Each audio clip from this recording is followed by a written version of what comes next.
What's up, everybody? I'm Helen. This is Thank you for watching this podcast. This is the space where I get to hang out with people whose music makes me go And today, I'm hanging out with Nanette. Hi. How are you? I'm great. How are you doing? I'm okay, man. I'm okay. Like, I always start the podcast off by telling people, like, I'm really here with people that I'm intrigued by, whose music intrigues me, but I'm always interested to know what intrigues them. So in the last week or so, what's something that's made you go, Ooh, something that has made me go, And it could be good or bad or funny anything that's intrigued you, interested you. Well, I'd say I saw a lot of like peas on my FYP, like Peas? yeah, peas, like green peas in food, and I really had don't no like. idea where you were going. Yeah, it's random, I know, but I've been seeing a lot of green peas, and I really don't like green peas. Okay. So I don't know if that's like the universe trying to force me to like green peas, or if I'm just seeing a lot of green peas. That makes you go, eh? Yeah, but in a very suspicious way, like, what's happening? But I think that's just algo, babes. Like, tell the platform you don't like seeing those videos, and then they won't send you videos like that. True. I want to start seeing free trips to Belize. Free trips? Do you believe there's such a thing as a free trip? With my algorithm. In this world of manifesting, Sana, they say anything is possible. Just speak it into existence. But I feel like you're successful. So you will go to Belize on your dime or on a brand's dime, and it'll be fine. It will. Another thing that intrigued me, and we were talking about like before we started filming, was in South African music, there was this very specific era of like Durban Kwaito, Durban like taking over. Yeah. And that time was like your El Vovos, your Zexbantunis and whatever. Yeah. And your mom was involved in the music business at the time? Yeah, she was. Tell me a little bit about that. So yes, my mom actually was an artist manager while I was growing up. So Zexbantuni has a label / company called Mayoni Entertainment. Yeah. And my mom was part of, the management side of things when they were in that era of, the Durban Kwaito, Uzongresista Kanjani, Fikile, Yeah. And it was really inspiring for me. At the time, I didn't know I was even going to go into music because obviously I was like just a 9-10-year-old child. Yeah. But just seeing your mom being the one calling the shots, seeing her making things happen out of nothing, calling people, arranging things all the time. Yeah. After school, she'd pick us up, me and my sister, and then we'd go to this other like complex / shopping center called Davenport in Durban.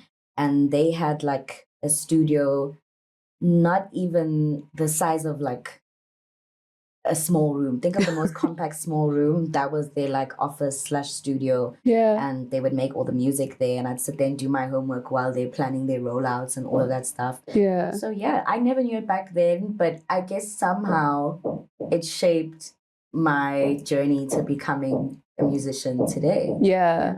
That's so interesting because you got like a front row seat to what it actually takes to make and release music in this country. And do you feel like now, because you have a new album that's about to launch and you're in that process of like thinking about your rollout and what you want to do you feel like there are any things that subconsciously stayed with you from when you were 10 that you're implementing now?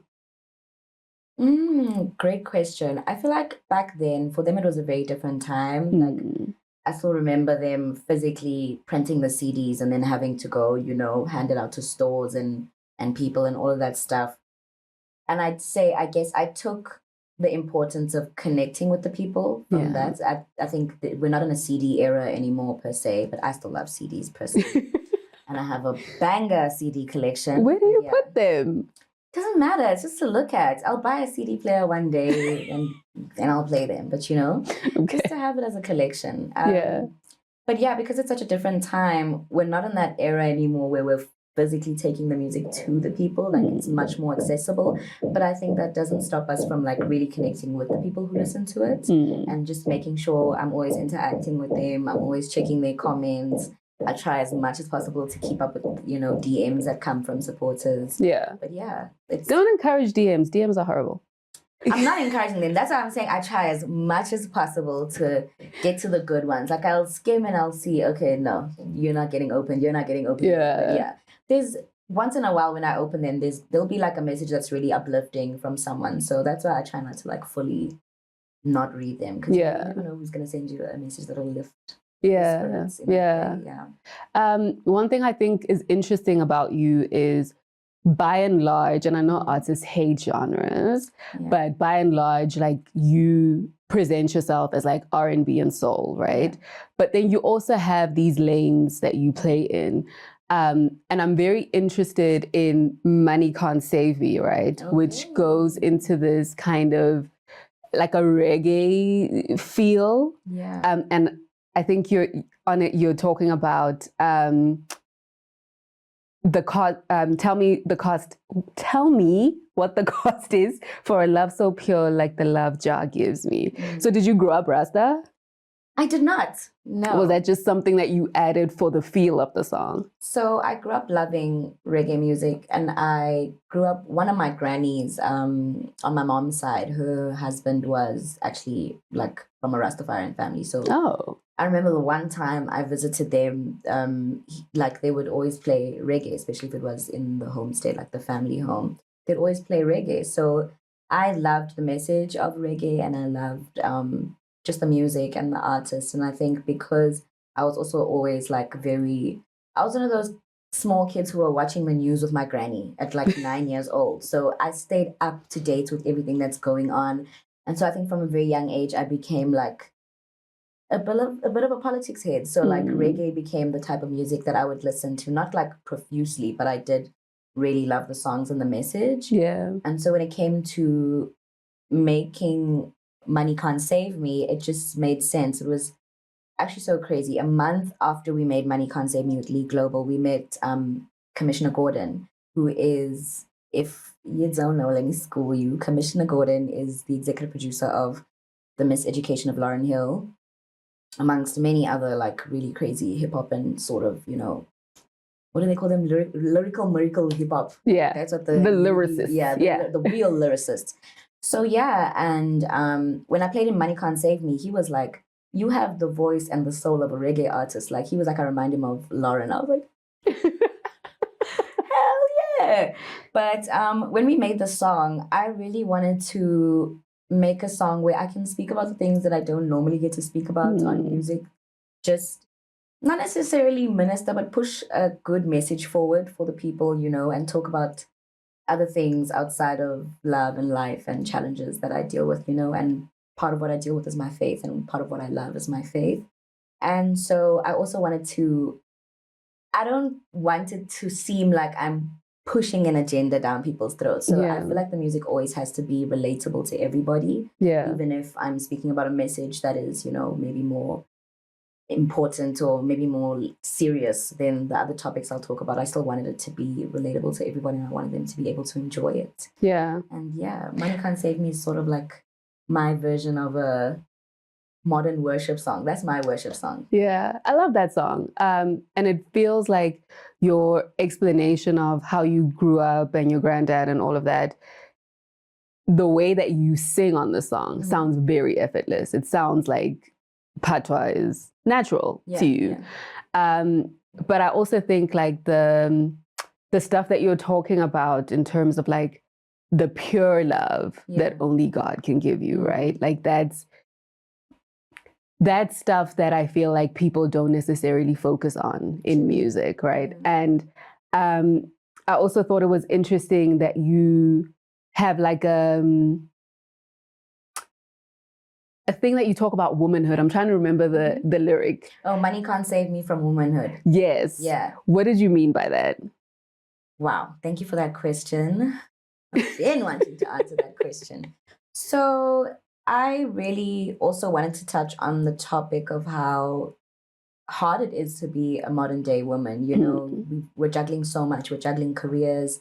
We're juggling love lives. A lot of us are juggling, health, balancing your health within your career and within your love life and so many other things. A lot of women are challenged, they're dealing with motherhood. There's a lot of mothers out there, and it's not an easy task to wear so many hats at the same time. And you're going to wear all of those hats at the same time with little to no credit. It's almost like you're expected to be superwoman. And even if you reach the highest peaks of success, even if you reach those goals that you wanted to reach, it's that money or like that success still doesn't take away from the fact that you've got a lot more on your shoulders than the average person will.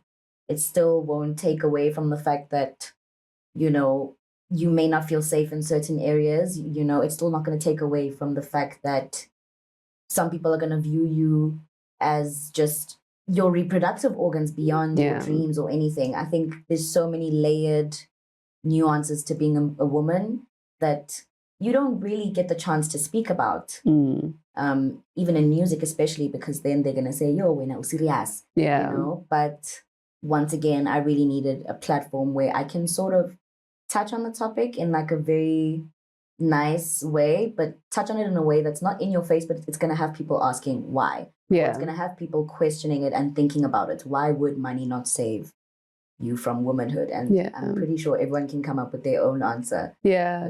There's definitely that invisible labor that women shoulder. Yeah. So even if it's not like someone might say, well, my husband washes the dishes.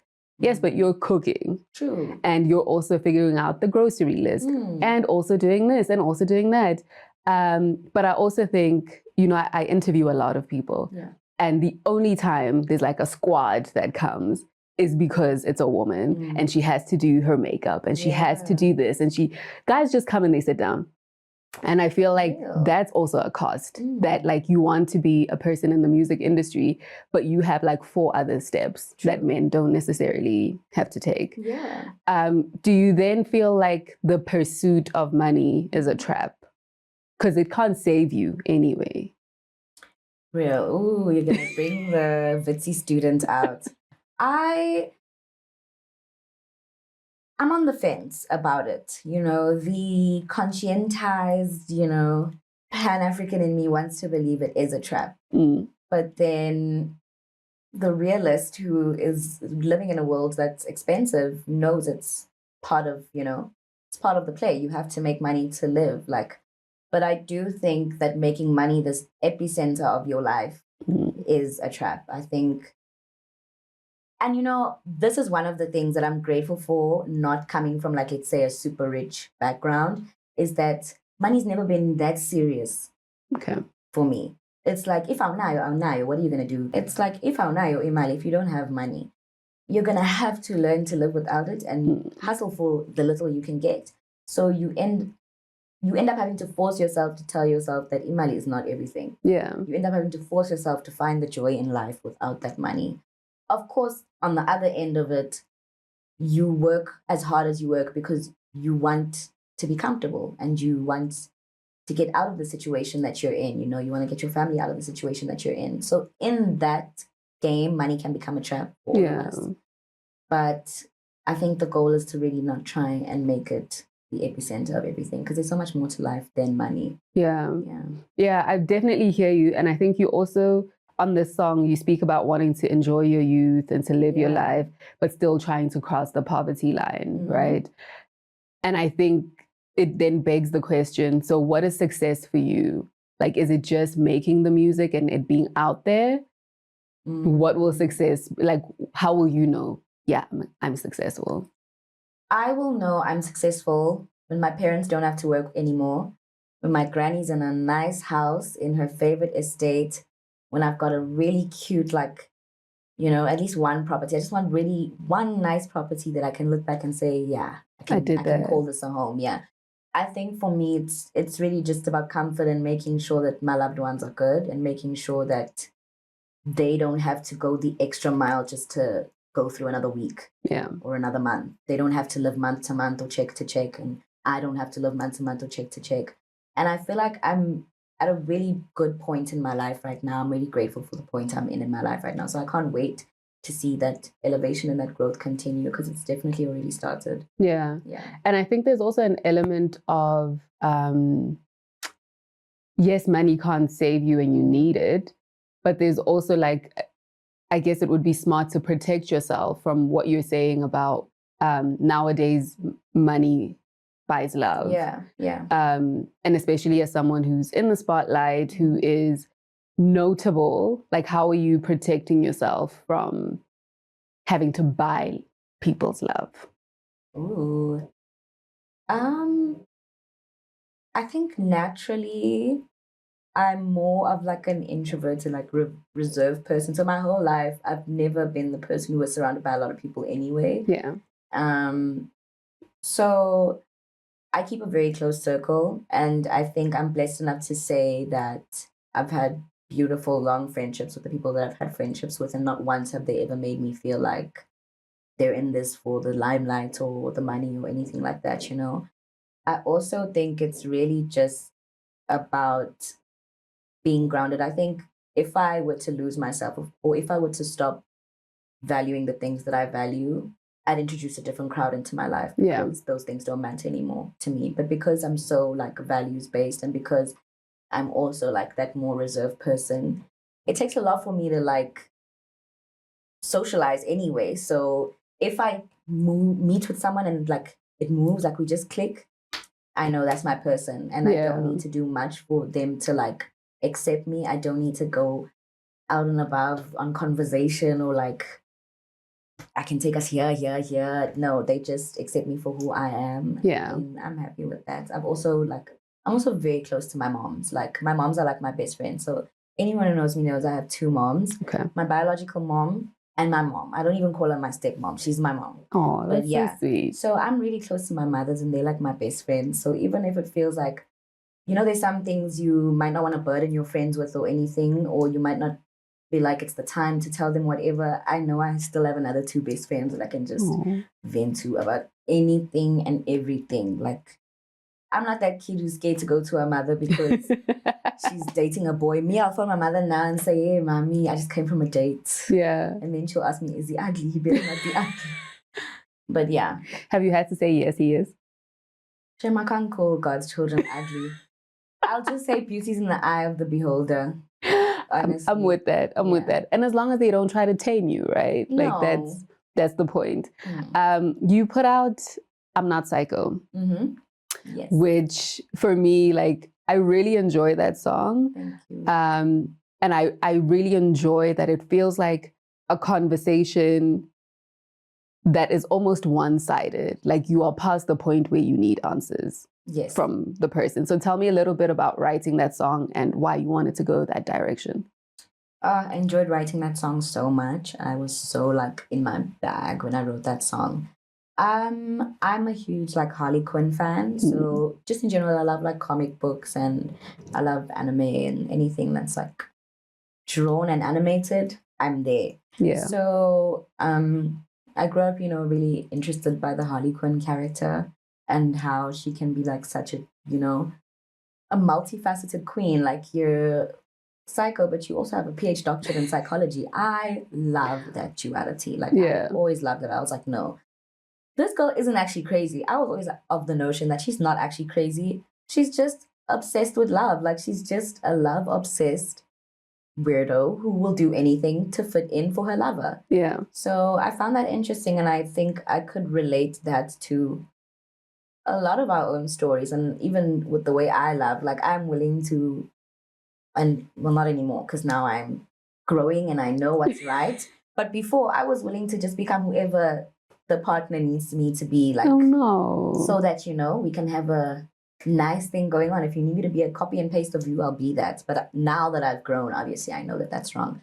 But I do think that love and obsession and admiration can lead you to a point where you're willing to let go of a bit of yourself for that person, and just for the point of making it work, for the sake of making it work. Yeah. And so I wanted to speak to that. I wanted to speak to that idea of when love drives one insane, and how one can react. And can they be blamed for the fact that they're insane because of love? I mean, take the love out, they'd probably be a fully rational person, you know? Also wanted to touch on the notion of being the crazy ex after a relationship. I think it's so hilarious every time, like, you'll ask, so what happened? And then the answer will be, no, she was crazy. It's never his That's fault. not the answer. What happened? Yeah. For that person to react in whatever way they reacted, what transpired? Yeah. You know, I think it's simple science. You do an action, you get a reaction. Right. It's that simple. But yeah. Okay. I want to talk about like the structure of the song, because I think there are 3 parts that are similar in how you say them, but aren't the same thing. So like you say, "Ain't this what you wanted?" Right? Yeah. And then, "Ain't this what you tamed me down for?" Both sound rhetorical. Like I'm not expecting an answer. And what was the third one? "This is what you wanted." This is what you wanted, yeah.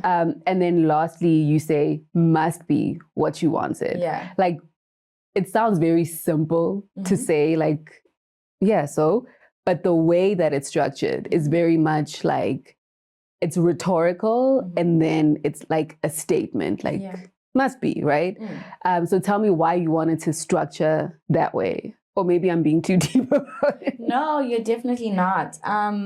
So when I write music, a lot of the times for me, it's either I'm having a conversation with someone else, or I'm having a conversation with myself, or I'm having a broader, larger conversation with the world or the community that's going to listen to my music. And in that particular case, I was having a conversation with someone else in the song, and I specifically wanted it to feel like I was Harley screaming these lyrics at Joker. That's why in the beginning of the song, I tried like my best Harley Quinn voice, and we like zhuzhed it up with the effects and everything. So it feels like I'm stepping into the Harley Quinn character. Yeah. And literally saying all of those words to the Joker. So it's that thing where she's like asking that rhetorical question, like, you wanted this. Like, didn't you want this? You want this. You wanted me to change for you. You wanted me to live for you. I'm living for you. So what's wrong now? Now that you've made this monster, what's wrong? This was as per your request. Yeah. I laughed so much in the second verse. When you say, like, even when you pray, you're not even gonna include him in my prayers. Yeah. Yeah. Shame, you must pray for the babies. Pray for the boys. I must have been real upset. Yes, that you won't even pray. Because I'm trying to think of the context that made me even write that line. The second verse is much more personal.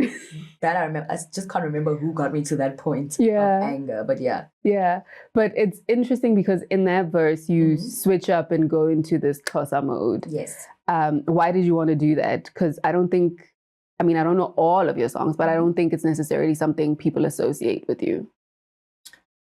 It's in some of the music. It's in bits and pieces of the music, but no, it's not something that people associate me with. I thought it was uncool. Like, I wanted to switch up and see how it would sound, you know, if I had like a couple Xhosa lines in there. And I think with I'm Not Psycho, that was really the first time in a song, looking at when I wrote it, that was the first time in a song that I was like experimenting with the dual languages in music, and I think it came out really good. Yeah.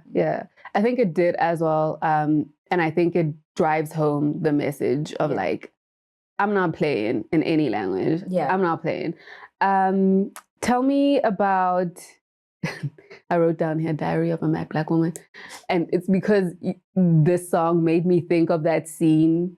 Do you remember when the husband is in the which scene? The one where she gives him a salad name? No, when he's in the bath and he can't get out. Oh, yes. Yeah. Christina! So it made me think about that. But it also was like, that's a nice revenge plot in your mind, right? Yeah. But on the song, you also say that he's not your therapist, right? Last time we checked, you know. But I like the fact that you brought up therapy in the song, even if you're being facetious. So for people who are going through like being labeled the psychotic person or the crazy ex or whatever, what are like 3 things that you think like this will help you to get it together and not kill that person like you want to do in the song? 3 things that would help. 1, go and see your therapist. 2, if you don't have a therapist, find a therapist and then go see that therapist. 3, I would say, you know, meditation really does work wonders. Like, I don't know if you've watched Bad Boys, when Marcus gets really mad and then he has to do his wusa. Yeah. Just do your wusa. I don't think that was helping him. Like, because his partner's crazy. So. I mean, he still did it. That counts. Like, participation counts. And even if you try, at least try. Yeah. And then if you still go and crash out, I get uzatuzamile. At least you tried. I thought you were going to say the third thing is don't lie to your therapist. Because people find the therapist, they go to the therapist. People lie to their therapist? Yes. What's the point? Because you want to appear like, my life's not that bad. And so why are you there in the first place? The reason I'm in that chair is because I want her to know exactly what's going on. And I want her to prevent the crash out. I can't prevent the crash out if she doesn't know the full details. I agree with you. But you'd be surprised that... You'll be lying to your therapist. Yeah, it's like people who clean their house before the helper comes. That's wasting money. But they don't want to feel like their life is that bad. They're like, yes, I need someone to clean my house, but I don't want them to walk in here and it's a total mess. It's the same as like, I want you to help me because I'm struggling, but I'm not telling you my whole truth because then you're going to think I'm really psycho and that I'm not on drugs and it's not love. Crazy. Just psycho. Then you're going to get half healing if you tell the half truth. I mean, but hey, whatever works for anyone, wait. If lying to their therapist works for them, then that's cool. That's bad advice. Whatever works for you is bad advice. But yes, so not all relationships are horrible in your music, right? So one of your really popular songs is Talk to Me. Yes. And that's not a horrible relationship. No. Tell me about that song with Blackie. Yes, Talk to Me. We did that with a producer from France. His name is Mike Bangers, or Bangers for short, actually. I remember I was at a publishing writing camp, or UMP writing camp. Nice. And it was, a mix of international artists from France and then South African artists. So I actually got there late. And I was supposed to be having a session, but because I got there late, my session moved or something like that, or like they had to start a song with someone else. So then I was like to my A&Rs, okay, cool. Where can I slot myself in? And Blackie had already actually started working on Talk to Me with Bangers. And so they put me into the room with Blackie, greeted everyone, did my thing. And then I was like, can I hop on? Yeah. And Blackie was like, yeah. I think it was actually Blackie was like, yo, come help me write. Like, let's write a hook or something. Yeah. And he'd already like sort of fleshed out the Talk to Me hook. And so I just did like I wrote my own rendition of a hook that would sort of be me answering his one. And then we wrote our verses, recorded the song. Everyone came into the studio. It was such a bop, we were listening to it. We were like, yeah, we've got one here. Even Bangers, the producer, he just like couldn't get over how great the song. He was like, can't believe there's so much talent in South Africa. And we're like, yeah. Like, yeah. Read about it. Yeah. Am I mishearing things, or does it sound like there's a slowed down interpolation of Always on Time, Ja Rule and Ashanti? I would have to call Bangers and confirm, because you don't hear it? I do hear it. I hear multiple songs actually, but when I asked him if he sampled anything, he said no. So maybe he was just inspired. What is the other one that you hear? I hear Dangerous by Meek Mill. Okay. And then there's one more. I just forgot. It also feels, and I think I'm going through like a Mace something, because I'm hearing Mace a lot in new music, in like 2025 really? music. Okay, bro. And sometimes it feels like, no, it can't possibly. But it also kind of sounds like Mace's Tell Me What You Want. Like the beat would Tell Me What You Want. I get you. But okay, cool. It's not about that. But in your writing, you talk about like how you're going to be waiting as patiently for your man while he's on the road. And for me, I thought like, is that true? Because you are on the road. Yeah. Why are you waiting patiently? Damn. Oh, I mean, at the time, I think I said that simply because I was on a song with a rapper. So I was like responding to him like patiently. That's how I will be waiting when you're on the road. Yeah. But in my actual life, they'll have to be waiting for me. Yes. Yeah. Or they'll have to come with me. I don't know. No, don't take them. I won't mind. Why? Because why can't I have them with me? Until. I mean, I'll be honest, I haven't seen a relationship where the person is the popular one, the one who's traveling, all of that, and the man is secure in that. So he'll always try I don't only date men. Okay, well, there is that, where the partner is not necessarily secure. Yeah. Because I think sometimes people feel like, then I have to cater to this person that I brought on tour with me. And then it's like, actually, no, I shouldn't be smaller because of... Yeah. But that's a really good segue. I wasn't going to go there yet, but into bad. Yes. Because I think like the low-hanging fruit is that someone like Kehlani is the poster child for like writing music about being queer.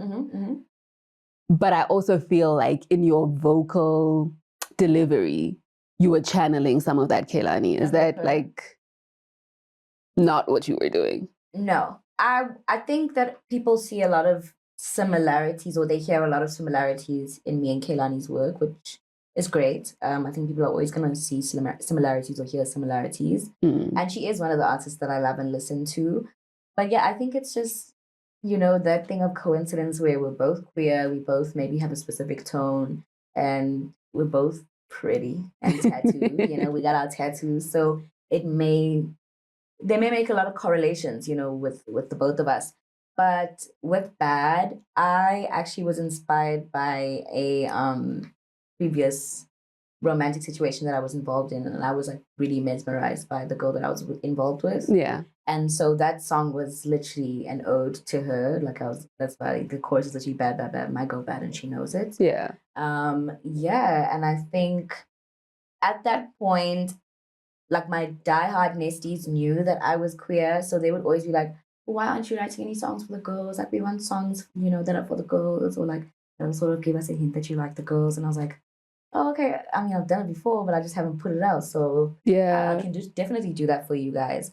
But yeah, I didn't necessarily want to become the poster child for that, because even when I talk about genres, even in the sense of genres, I don't want to be the poster child for one specific thing. Rather make me the poster child for everything.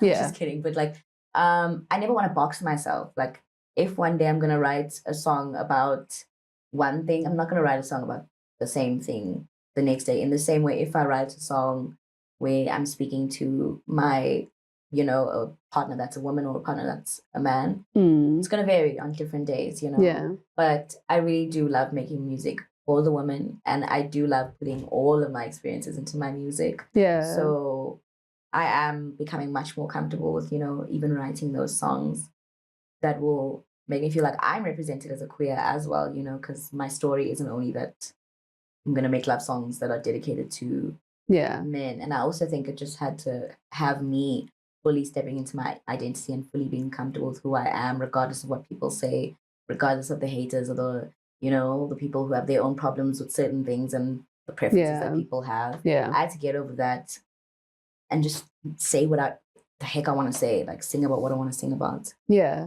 I feel like we often have these blind spots, right? Like, because we live in a heteronormative world, right? That even I did it to you. Like, I'm assuming you're talking about a man, even on the Blackie song, when you don't necessarily say you're talking about a man, right? We have these blind spots.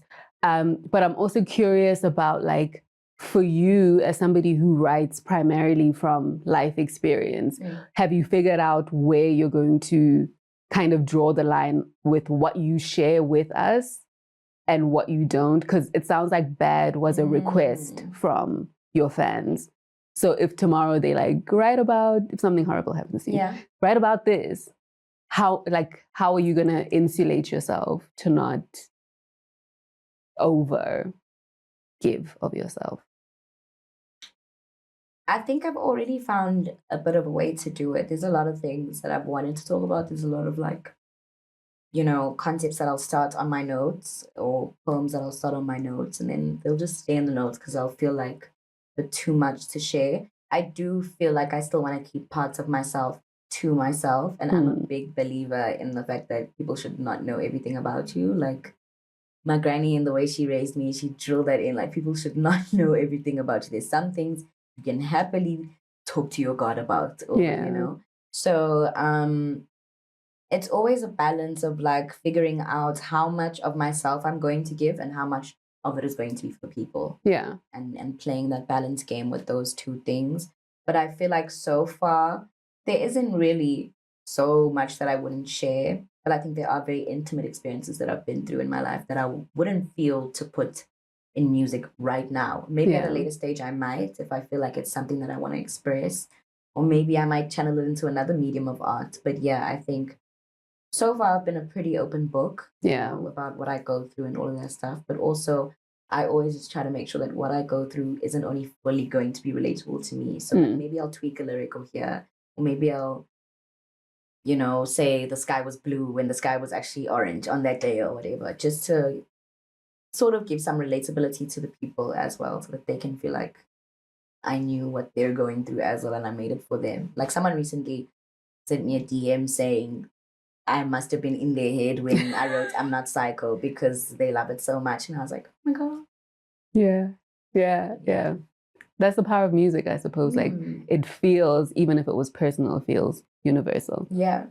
There's also like a fetishization, I think, when it comes to women who love women. Yes. Because, and I'll tell you why I say that, right? If you were ugly and you wrote bad, it would be like, it wouldn't be the same. Manje, what is this? Yeah. But because you're not, like there's I think a bigger acceptance there. And in Bad, you talk about how she's got the smile of Margot Robbie. Yeah. And see, going back to my Margot Robbie / Harley Quinn obsession, because when they casted Margot Robbie as Harley Quinn, oh gosh, I lost it. I actually lost it. Yeah. I love me some Margot Robbie. Yeah. But I like that you linked that Margot Robbie, the person, with the body of Barbie. Yeah, with the Barbie line. Yeah. Yes. She recently played Barbie. Yes. And the reason I was bringing up the fetishization word I can't say is because I think that version of Barbie, the movie, specifically wanted to center women. Yes. And to give you agency, or to allow you to take back your agency. Yeah. And I wonder how you navigate being someone who looks like you have a lot of agency and playing into also objectifying women on a song like that. Is it making sense what I'm saying? Oh, it's making sense. Oh my gosh. Firstly, because you wrote it. I did it, but I really didn't want it to come across as, objectifying them. But I guess we're all somewhat consumed by the current beauty standards of the world. And I think just for the purpose of the song, I thought of like, who has a really great smile? Margot came to mind first. I was like, oh, hey, Margot played Barbie. She got a smile like Margot Barbie. She shaped just like she got a smile like Robbie. She shaped just like a Barbie. Ooh, double entendre, love it. And I was like, let's go with it. But I think we are all somewhat stuck in this loop of conforming to beauty standards, and we're all stuck in a constant loop of what is beautiful. And the thing about that is it's never going to stay the same. The question of what is beautiful is always going to change according to whoever's running the what is beautiful, topic. This goes back to the concept of beauty is in the eye of the beholder, I believe. Firstly, beauty standards aren't even a real thing to look at, because like I'm saying, they're always going to change. You're going to, for instance, with me, thick brows. I've always had thick brows my whole life. There was an era where thick brows was not cool. And if you had thick brows, you were considered ugly. Or you were considered weird looking. Yeah. So I used to always be so insecure on my thick brows. And then at some point, after I've gotten into tweezing my brows and all of that stuff, now thick brows come back into fashion. And I was like, guys, come on. Like I had this already. Yeah.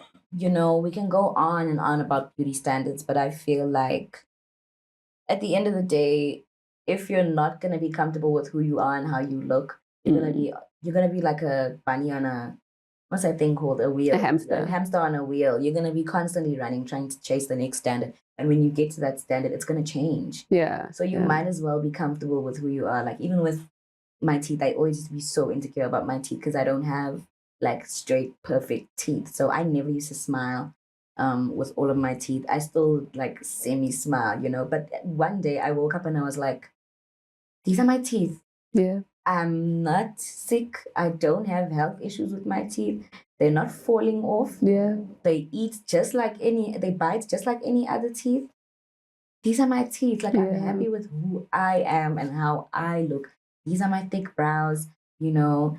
This is my finger that everyone always asks, what's wrong with your finger? What's happening with your finger? You see, I didn't notice it before. It's called amniotic band syndrome. So when my mom was pregnant, her amniotic sac sort of like wrapped around my fingers. My fingers like were stuck out of the sac and then membrane wrapped around them to like form the shape. But yeah. I didn't notice that before. I didn't even know there was such a thing. It's called amniotic band syndrome or amniotic band constriction. Okay. Yeah. This is like a very mild case of it though, because like with some babies, they'll have it on like their foot, and then like the whole foot is like sort of like just squashed up. Yeah. And constricted. Yeah. Yeah. So what I'm hearing you say is that like you've come into yourself and have a self-acceptance. And it actually just makes me wonder about like the 1-year anniversary of the waiting room is about to come up. Yes. And when you think about a waiting room, like you are preparing for something. Yeah. Do you feel like you're out of the waiting room now? Wow. Yes and no. Okay. Yes, because the waiting room at the time was also a nod to how long I had made my supporters like sort of wait for music again post bad weather. And it was sort of a nod to where I was in terms of my career and in terms of the structure behind my career at the time, you know. I was in the waiting room era and I was navigating, you know, new management. I just started a partnership with Exodus. And so I don't feel like I was in the waiting room. I'm in the waiting room now. No. Or in that waiting room. I feel like I'm in another period of waiting. I think we wait in stages in life, you know. You work, then you wait for the rewards. I think it's a nice little balance that we've got in life. So now I feel like it's the next era of waiting, but now the wait is a better wait. It's a more transformed wait. It's a shorter wait as well, because now we've done the groundwork to get to where we need to be. Yeah. But at the end of the day, I feel like in life, you're always going to be waiting on something. Yeah. Because if we got everything we wanted at the time we wanted it, fast, you'd never know the value of gratitude. Yeah, but it would be so great. It would be nice. I would love it. It would be very nice. I think because we're going to run out of time, I want to move to Bad Weather, which obviously was your first summer nomination, right? Like it was your first. And just like the idea that earlier you shared you used to go do your homework at your mom's job, but you weren't thinking about being a musician. Yeah. And then you decide, okay, cool, I do want to be a musician in 2020.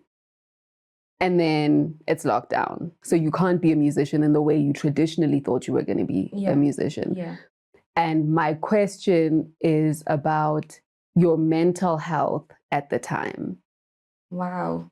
Because I think you've mentioned that Bad Weather is about like being isolated and, you know, so your mental health at the time when you've decided I'm going for this dream and then now I have to do it differently from what I imagined because the world is different. How were you navigating that? I won't lie, it was hard because at the same time that I was making Bad Weather, I was also a student. I was a VIT student and we were studying remotely and there was just so much information to take in, but there was only so many people you could actually, you know, connect with and ask for help, and everything was remote. So it did feel a bit hard on most days, but thankfully I was locked down I was in Centurion with my aunt who's now late, and she was like also, that was like my third mom. So she was like my bestie. Like that was my first best friend actually in life. Like as a baby, that was my first best friend. So it really never felt too bad, like being at home all day, every day, because I was like with the people I wanted to be with, you know? Yeah. But mentally, there were times where it was daunting, like, or even just the task of leaving the house, scared as heck that I might get arrested or something, or I might be told to go home, and I really can't afford to go home right now. I really need to get to studio and record this album. Like, I'm just gonna need the police to chill on me right now. Thankfully, I didn't get into like any serious, situations where I wasn't allowed to be out. I would always just play it as I'm going to work and I'm an essential worker, and then I'm out. Yeah, I think I had a lot of support from my aunt at the time, and I had a lot of support just from my family in general. So even on the dark days, there was somewhere where I could just go and say, yo, today is not the one. Like today is not Ayoba, or this week is not Ayoba. Yeah. But I think I was seeing a counselor at school as well. I had like a counselor at varsity. So when I could, I would, I guess, bear my burdens to that person.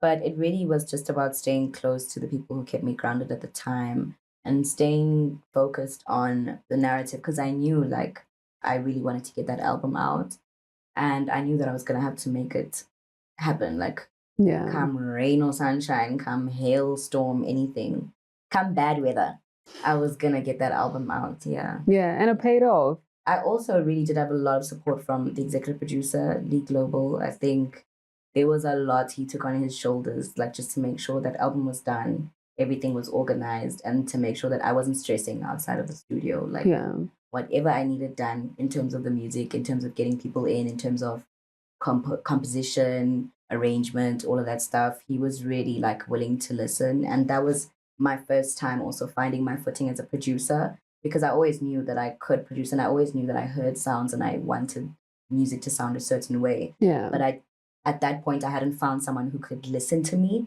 and translate what I was saying. Yeah. So even with our first experience, we made Vent. That was the first song we made together. And I remember with Vent, I had that melody bam, bam, bam, bam, bam, for like 2 weeks in my head. But obviously I couldn't play piano. So I was like, I need to find someone who can play piano, and I'll just sing it out to them, and then we'll produce the song like that. Yeah. And that's how we made Vent with Lee. And I remember he arranged and composed the most beautiful strings with his father, African Kize, who's a legend in the music community in Africa. So yeah, Bad Weather is a beautiful story of like my coming of age, but I think it's also a beautiful start to my career, because at the time I didn't know how ahead I was already. Now that I'm, starting to study the music deeper and I'm starting to get into like theory, I'm realizing I naturally had a knack for music. Yeah.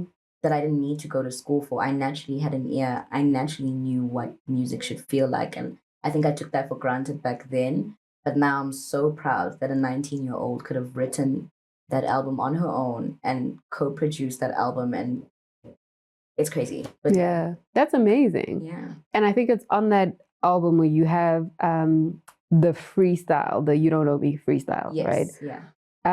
And on it, you sing, claiming you don't know me, but baby, do I know myself? And then you come in to talk, at least not yet. Yeah. Do you feel like now you know yourself?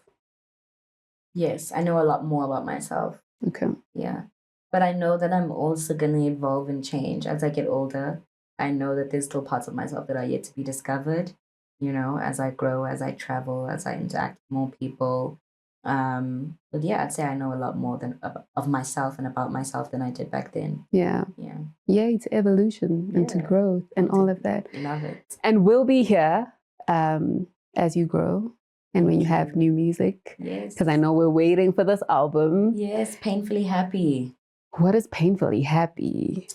Painfully Happy is what I would describe as my modern state of mind. It's like going back to this cycle of constantly chasing success and constantly chasing comfort and just the standards of living currently. It's painful. Yeah. But there's still happiness to be found within life. And I think there's so many beautiful aspects of life that can be enjoyed, you know. Painfully Happy also speaks to, I think, my first real experience as an adult of grief, like deep grief, and navigating joy within grieving and within accepting that time is, you know, it's not linear. Yeah. Things will change, things will die, and, you know, they'll live again in different ways. And I think that Painfully Happy is me appreciating the bad and the good of life and saying that one can't live without the other, and that's okay.